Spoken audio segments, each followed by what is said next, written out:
ఓం విఘ్నేశ్వరాయ నమః. ఓం సాయి శ్రీ సాయి జయ జయ సాయి. ఓం ఓం కాంతమ్మ, ఓంకారి కాంతమ్మ. అమ్మ కాంతమ్మ తల్లి గురించి అద్భుతమైన విషయాలను తెలుసుకోబోతున్నాము. మొదటిసారిగా ఈ వీడియో చూస్తున్న ప్రతి ఒక్కరూ సబ్స్క్రైబ్ చేసుకోండి, లైక్ చేసి షేర్ చేయండి. ప్రతి ఒక్కరూ భక్తి బంధువులు కండి అమ్మ ఒడిని చేరుకోండి. ప్రక్కనున్న బెల్ సింబల్ని నొక్కండి. మొదలు పెట్టుకుందామా? రమాదేవిని ఎంతమందో డాక్టర్ల దగ్గరకు తీసుకుపోయి చూపించారు. ఎవరు చూసినా ఆ అమ్మాయికి ఏమీ జబ్బు లేదని చెప్పారు. సుందరయ్య తన పెద్ద కూతురైన రమాదేవిని కాంతమ్మ తల్లి దగ్గరకు తీసుకుని వచ్చారు. అమ్మకు ఎదురుగా కూర్చుండబెట్టారు. ఈ రమాదేవిని అమ్మకు ఎదురు కూర్చుండబెట్టిన తరువాత కాంతమ్మ తల్లి రమాదేవిని బండ బూతులు తిడుతున్నారు. ఆ అమ్మాయి చాలా భయముగా వణికిపోతూ అమ్మకు ఎదురుగా కూర్చుని ఉంది.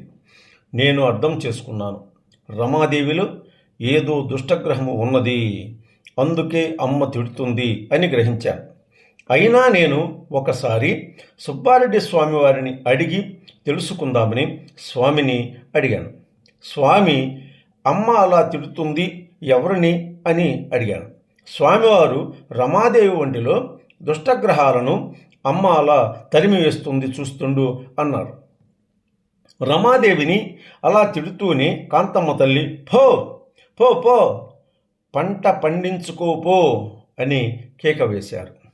ఏమి పంట పండించుకోవాలి అని అమ్మను రమాదేవి అడుగుతున్నది. నేను రమాదేవిని వారించి అమ్మకు ఎదురు మాట్లాడవద్దు అని చెప్పాను. రమాదేవిని పైకి లేవదీసి నిలబెట్టాను. అమ్మాయిని పైకి లేపి నిలబెట్టిన నేను అమ్మతో, ఈ దఫా కూడా రమాదేవికి బాబే కదా అమ్మ అని అమ్మతో అన్నాను. వెంటనే అమ్మ ప్రక్కనున్న సుబ్బారెడ్డిని, రేయ్ ఎర్రోడా, కర్ర తీసుకో, ఈ లంజా కొడుకుని 2 తగిలిద్దాము అని అన్నారు.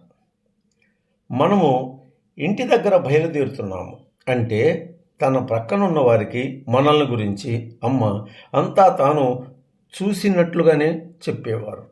ఈరోజు నా బిడ్డ రమా వస్తుంది, నా బుడ్డాయి వస్తుంది అని అందరికీ చెప్పేది కాంతమ్మ తల్లివారు.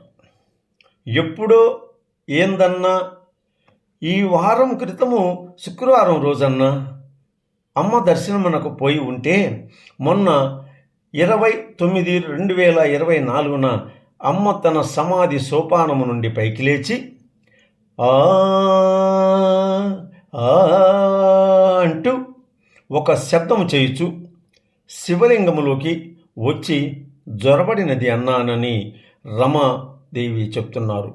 నేను ఆ రాత్రి కాంతమ్మ తల్లి దేవాలయంలోనే పడుకుని ఉన్నానన్నా. నాకు కలలో దిష్టాంతరంగమైన ఒక వెలుగులో దేదీప్యమానముగా అమ్మ సమాధి నుండి పైకి లేచి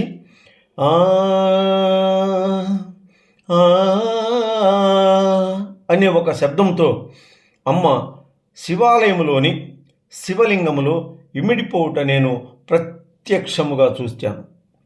అమ్మకు శివునికి వేరే భేదం లేదన్నా. అమ్మ శివస్వరూపము, అమ్మ ఆదిశక్తి స్వరూపము. రాత్రి వేళల్లో అమ్మ తిరుగుతారు, భక్తుల హృదయాలను తాకుతారు అంటుంది రమాదేవి. ఈ రమాదేవికి గుడులు తిరిగే అలవాటు చాలా ఎక్కువ. జొన్నవాడ కామాక్షమ్మ దగ్గరకు పోతే ఏమిటే, జొన్నవాడ కామాక్షమ్మను నేనేనే అని అమ్మ రమాదేవికి చెప్పింది. అమ్మ, మా ఊరు వాళ్ళు సంగము దగ్గర పోలేరమ్మ దగ్గరకు పోతున్నారని వాళ్లతో సంగము పోయినానమ్మా అని అమ్మతో అన్నాను. ఆ రాత్రి కలలోకి అమ్మ, పోలేరమ్మను నీ ఇంటిలో పెట్టుకొని సంగము పోయి వచ్చావా, నేనే కదా పోలేరమ్మను అని మన కాంతమ్మ తల్లివారు రమాదేవికి చెప్పారు. కష్టాలు వస్తుంటాయని అమ్మను తలుచుకుంటే చాలు, మంచులాగా ఆ కష్టాలు కరిగిపోతాయి. ఈ రమాదేవి తన పెద్ద కొడుకు వివాహం ఎప్పుడు జరుగుతుంది అని కాంతమ్మ తల్లిని అడిగితే కలలో 4 వేళ్ళు చూపించినది అంటే 4 సంవత్సరాల 4 నెలల అని రమాదేవి అమ్మను అడిగాడు. 4 నెలలు అని అమ్మ చెప్పినది కాంతమ్మ తల్లి రమాదేవికి. ఇలా రమాదేవికి అమ్మవారు కనిపించి చెబుతూ ఉంటారు తనకు జరగబో విషయాలను కూడా. అంటే రమాదేవి కాంతమ్మ తల్లికి ఎంతటి భక్తురాలో గమనించాల్సిన విషయం ఎక్కడుంది. సుందరయ్య కాంతమ్మ తల్లితో, అమ్మ సేద్యము కొంత అమ్మాలని అనుకుంటున్నాను అని చెప్పారు. రేయ్, ఆడకి పోయి స్నానం చేసి వచ్చి పడుకో అని చెప్పినది. చేను అమ్మవద్దు అని సుందరయ్యకు చెప్పినది కాంతమ్మ తల్లివారు. మరలా ఒకరోజు సుందరయ్య కొద్ది కాలం జరిగిన తరువాత, మన చేనులో కలసద్దమ్మా, 10 ఎకరాలు కొంటానమ్మానని చెప్పిన కాంతమ్మ తల్లి, కొను, మంచిది మంచిగా జరుగుతుంది అని చెప్పింది సుందరయ్య గారికి. ఒక్కసారి ఒక చేలో నీళ్లు అవసరము అయి బావి తవ్వాలి అమ్మ, తవ్వమంటావా అని అమ్మను అడిగానంటున్నారు సుందరయ్య. తవ్వించమని అమ్మ సెలవిచ్చారు. 3 మట్లు మనుషులను పెట్టి తవ్వించినాను. కానీ 3వ మట్టు పూర్తి అయ్యేటప్పటికి పెద్ద బండ పడినది. మరలా ఇనుకుర్తికి అమ్మ దగ్గరకు పోయి 3వ మట్టులో అలివిగాని బండ పడింది, నీళ్లు పడలేదని అమ్మకు చెప్పాను. సుందరయ్యను చూసి, నాయన బండ పగలగొట్టు, నీ చేనుకు సరిపోవు నీళ్లు పడతాయనని కాంతమ్మ తల్లి సుందరయ్యకు చెప్పినది. మరలా మందు బొక్కలు వేయించి బండ పగలగొట్టించి చూచాను. జలధార పెళ్ళుకి వచ్చినది.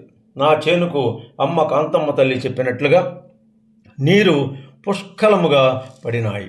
బావిలో నీళ్లు బాగా పడినాయని సంతోషముగా పొదలకూరుకుపోయి ఒక పూలమాల తీసుకొని అమ్మ మెడలు వేద్దామని అమ్మ దగ్గరకు బయలుదేరి డేగపూడి గ్రామానికి వచ్చాను. అమ్మ చెంత నిల్చున్నాను.